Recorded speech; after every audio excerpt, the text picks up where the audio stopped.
ఇప్పటి వరకు బోని కొట్టని ఆ నియోజకవర్గం మీద వైసీపీ అధిష్టానం స్పెషల్ గా ఫోకస్ పెట్టిందా? ఈసారి ఎలాగైనా సరే గట్టిగా కొట్టాలని డిసైడ్ అయిందా?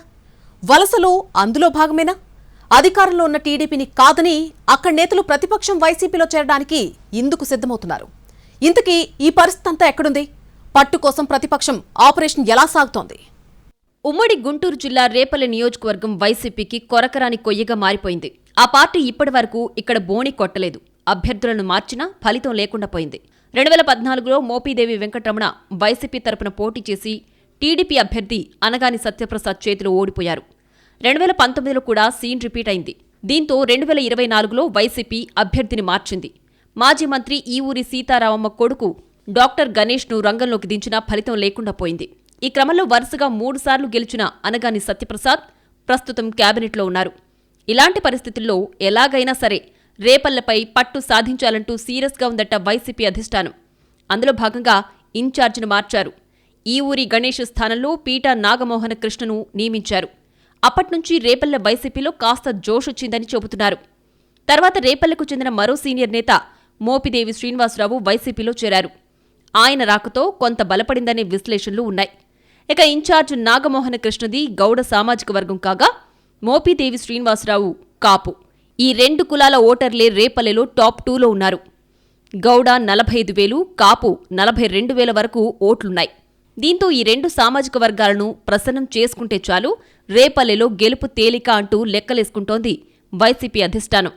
అయితే ఈసారి గట్టిగా కొట్టాలంటే అది మాత్రమే సరిపోదని, టీడీపీలో అసంతృప్తిగా ఉన్న వాళ్లను కూడా తమ వైపుకు తిప్పుకుంటే పని తేలిక అని భావిస్తున్నారట ఫ్యాన్ పెద్దలు.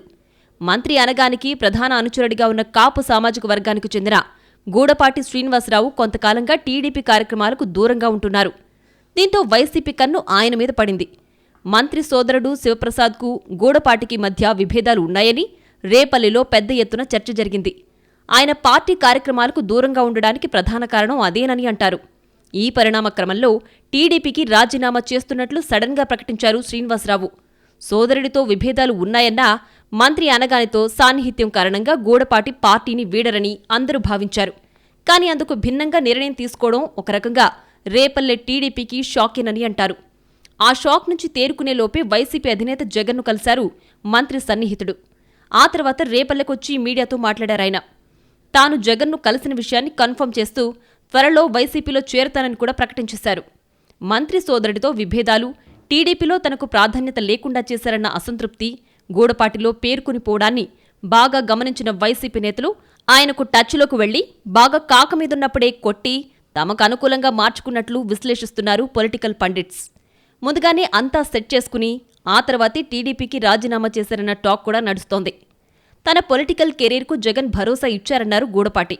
అయితే తాను రేపల్లెలో పోటీ చేయబోనని కూడా క్లారిటీగా చెప్పారాయన. ఎటువంటి షరతులు లేకుండానే తాను వైసీపీలో చేరుతున్నట్లు ప్రకటించారు. ఇదే సమయంలో మంత్రి అనగాని ఎప్పటికీ తనకు మిత్రుడేనని, ఆయనతో ఎలాంటి విభేదాలు లేవని కూడా చెప్పారు మాజీ టీడీపీ నేత. కొంతమంది వ్యక్తుల వల్ల పార్టీలో ఇమడలేక రాజీనామా చేసి బయటకు వచ్చానని తెలిపారు. గూడపాటికి లోకల్గా కాపు సామాజిక వర్గం బలంతో పాటు ఆయన మామ శ్రీనివాసరావు గతంలో రేపల్లె మున్సిపల్ చైర్మన్గా పనిచేశారు. ఆ పట్టుతో టీడీపీలో ఉన్నప్పుడు రేపల్లె టౌన్ బాధ్యతలు మొత్తం ఆయనే చూసేవారు. ఇలా కాపు సామాజిక వర్గానికి చెందిన 2 నేతలు వైసీపీలో చేరడం ద్వారా రేపల్లె వైసీపీలో జోష్ పెరిగిందని అంటున్నారు. అలాగే టీడీపీలో ఇంకా ఎవరైనా నాయకులు అసంతృప్తితో ఉన్నారా అంటూ వైసీపీ ఫోకస్ పెట్టినట్లు ప్రచారం జరుగుతోంది. మరికొంతమందికి పార్టీ కండువాలు కప్పడం ద్వారా రేపల్లె నియోజకవర్గంలో పట్టు సాధించాలనే వ్యూహంతో ఆ పార్టీ అధిష్టానం పావులు కదుపుతున్నట్లు తెలుస్తోంది.